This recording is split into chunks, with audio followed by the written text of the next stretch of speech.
ہے اللہ اس سے راضی ہوتا ہے، اور جس سے اللہ راضی ہو جاتا ہے کائنات اس کی گرویدہ ہو جاتی ہے، کائنات کی ہر چیز کو اس کے تحت کر دی جاتی ہے۔ اور اللہ کی تعریف سنیں، آج ہم 11ویں شریف منا رہے ہیں لیکن ہم صرف کھانے کو 11ویں سمجھتے ہیں۔ ایک قدری کے مسلمانوں، کھانا کھانے کا نام صرف 11ویں نہیں ہے، یہ میرے غوث اعظم کی تمام اوصاف میں ایک صفت کا نام ہے۔ آپ کی صفت دیکھیں، اولیاء کرام کو آپ نے سمجھا کیا ہے؟ آج کے ہماری کمی کی وجہ سے لوگوں کو انگلی اٹھانے کا موقع مل گیا ہے، ولیوں کے خلاف ٹھوکنے کا موقع ملا ہے۔ اے سنو، ولی کی ذات کیا ہوتی ہے، ولی کی ضرورت کتنی ہے، ولی کی آج ضرورت اس لیے ہے۔ رسول پاک صلی اللہ علیہ وسلم جب دنیا سے جا رہے تھے، سوال کرنے والوں نے سوال کیا تھا، یا رسول اللہ نبوت کا دروازہ بند ہو گیا ہے، اب اس امت کی نگہبانی کس کے حوالے ہوگی، اس امت کی رہنمائی کون کرے گا، اس کی ہدایت کا چشمہ کہاں سے پھوٹے گا؟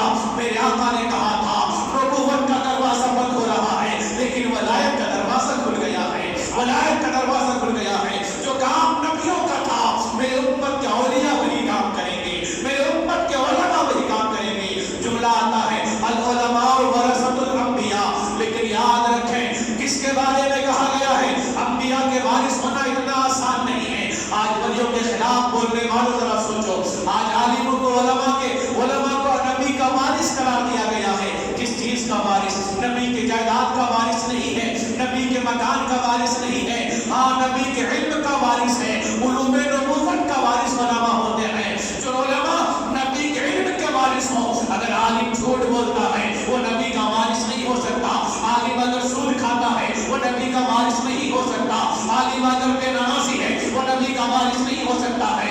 عالم ہوئے تو پھر وہ باعمل ہونا چاہیے، اور سنو، اور ولی وہ ہوتا ہے جو عالم ہو پہلے، جو عالم نہیں ہوتا وہ ولی نہیں ہو سکتا ہے۔ اس لیے کہ شرط یہ ہے کہ ہر عالم کے لیے ولی ہونا ضروری نہیں ہے، لیکن ہر ولی کے لیے عالم ہونا ضروری ہے۔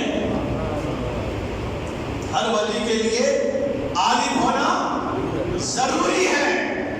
اب میرے غوث اعظم دیکھو کتنے بڑے عالم ہیں، آپ نے صرف سمجھا کہ بس 11ویں ہے، مرغا ہے، بریانی ہے، اسی کو غوث کہتے ہیں، غوث کی بریانی مشہور ہو گئی۔ نہیں، غوث اعظم کی تعلیمات کو آپ دیکھیں، غوث اعظم کی زندگی کو دیکھیں۔ بہت لمبا بیان نہیں کروں گا، ہاں میں نے ایک جملہ کہا تھا کہ غوث اعظم وہ ذات ہیں جو علم میں اتنا کمال ہے، اتنا کمال ہے، اتنا کمال ہے کہ ایک ساتھ میں 13 سبجیکٹ پڑھانے والے غوث اعظم ہیں۔ آج جو اسپیس سائنس کا علم ہے، یہ آپ دیکھ رہے ہیں، خلا میں لوگ پرواز کر رہے ہیں، اسپیس میں جا کے زمینیں خرید رہے ہیں، وہاں جا کے دنیا کو مرح کر رہے ہیں۔ یہ علم کہاں سے آیا؟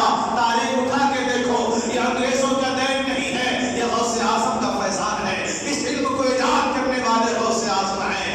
آج آؤ، جو غریبوں کو لنگر بناتے ہیں، غریبوں کے لیے لنگر چلتا ہے، جگہ جگہ پر مڈ ڈے میل چلتا ہے، اسکولوں میں کھانے چلتے ہیں، یہ اسکیم کہاں سے آیا ہے؟ یہ لنگروں کا تصور کہاں سے آیا ہے؟ تو لنگروں کا تصور غوث اعظم کی بارگاہ سے آیا ہے، لنگر غوثیہ ہے۔ آؤ، غوث اعظم فرماتے ہیں میں نے تمام عبادتوں کو دیکھا لیکن اس سے بڑی عبادت کوئی نظر نہیں آئی۔ یا غوث کون سی عبادت ہے؟ غوث اعظم فرماتے ہیں نماز افضل العبادت ہے، میں نے اسے بھی دیکھا، میں نے روزہ عبادتوں میں بہت بڑی عبادت ہے، وہ بھی عبادت دیکھا، قرآن کو دیکھا، تلاوت کو دیکھا، علم کو دیکھا، تمام عبادت کو ہم نے دیکھا، ریاضت کو دیکھا، تقوی کو دیکھا، پرہیزگاری کو دیکھا، تمام عبادتوں کو ہم نے ٹٹولا۔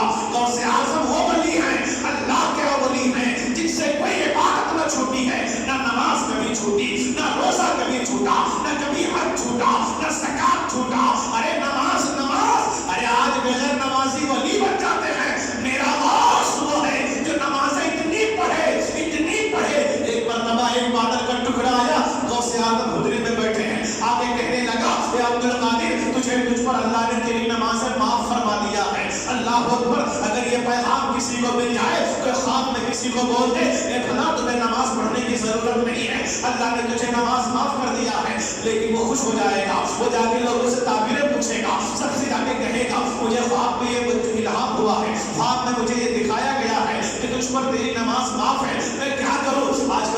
سوچے گا, وہ بھی بڑا شور کرے گا, ہمیں نماز معاف کیا گیا ہے. لیکن میرا غوث ہے, نماز جب یہ اعلان ہوا, آواز آئی تھی تجھ پر تیری نماز معاف کر دی گئی ہے, میرا غوث تصور میں سوچنے لگا, یا اللہ مجھ پر کیوں نماز معاف ہو, میرے کو کھانا بھی 3 ٹائم کا ملتا ہے, میرے پاس مکان بھی ہے, میرے پاس طلبہ ہے, میرے پاس پوری دین کی بھیڑ ہے, فقراء میرے پاس ہے, عوام میرے پاس ہے, گھر میرے پاس ہے, مکان میرے پاس ہے, نہ تو میں مسافر ہوں, نہ تو میں مسافر ہوں, نہ تو میں بھوکا پیاسا ہوں, نہ تو بغیر پانی کے ہوں, نہ بے وطن ہوں, پھر مجھ پر نماز کیوں معاف ہوگی؟ اگر نماز معاف ہونی ہوتی تو میرے نانا حسین پر, اگر نماز معاف ہونی ہوتی, تصور کیجئے کربلا کی تاریخ ہو, اگر نماز کسی پر معاف ہونی ہوتی تو امام علی اکبر پر نماز معاف ہو جاتی, 3 دن کے پیاسے قاسم پر نماز معاف ہوتی, اگر نماز معاف ہونی ہوتی تو 60 سال کا بوڑھا حبیب ابن مذاہب پر نماز معاف ہوتی.